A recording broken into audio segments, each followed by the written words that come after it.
All right, guys. Today we're gonna learn about spin when we use our driver and how that affects our shot. It's nice to have some like this technology.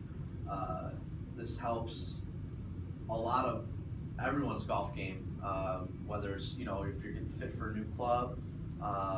So using this data, you can figure out a lot about your golf swing. Now, most of the guys on tour, all they look at is numbers now. It's basically, it's all a numbers game where they know specifically what their ball speed is, launch angle, club head speed, and what those numbers should be. So, like I said, it's pretty cool. Technology's totally changed the game. Shafts are like the engine of the golf club. So if you're spinning the ball too much, you probably want to change the shaft, whether it's lower torque or the grams play a big part. The head itself does play a part, but the shaft is the most important thing. So like I said before, we're gonna basically with the driver that Sonny's gonna hit, we're gonna look at the spin of the golf ball.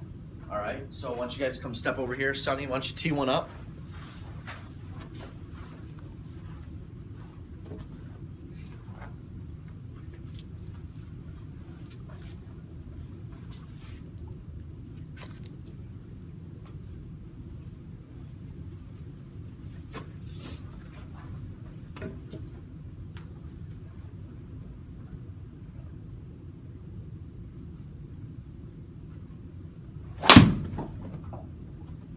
Okay. It's a little right. So just based on the shot shape of that shot, the spin is going to be higher. So if you look at up in the top right hand part of the screen, it says 3,500. Your launch angle was at 12. Your carry distance was 246.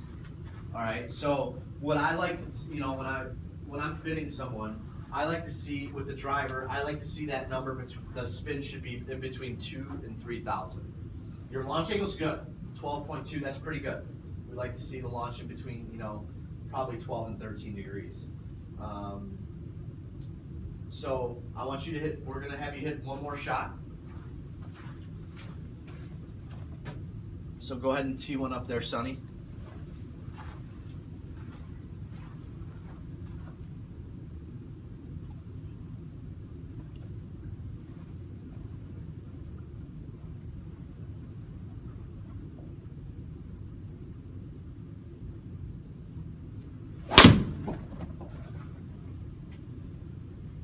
Okay, pretty consistent, a little to the right there. So I would have to imagine your spin's going to be right around the same. It's going to be in the 3,000s, 3,400.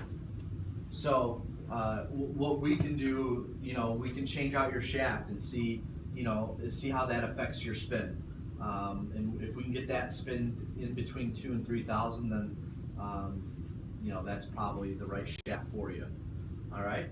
So as you work your way down through your set of golf clubs, with the driver, you want the least amount of spin, and then as you work your way up, when you get up to like a 7-iron, you'll see the spin. The RPMs are going to be way higher, and obviously we want it to spin more as we get into our mid-irons because we want to hold the green.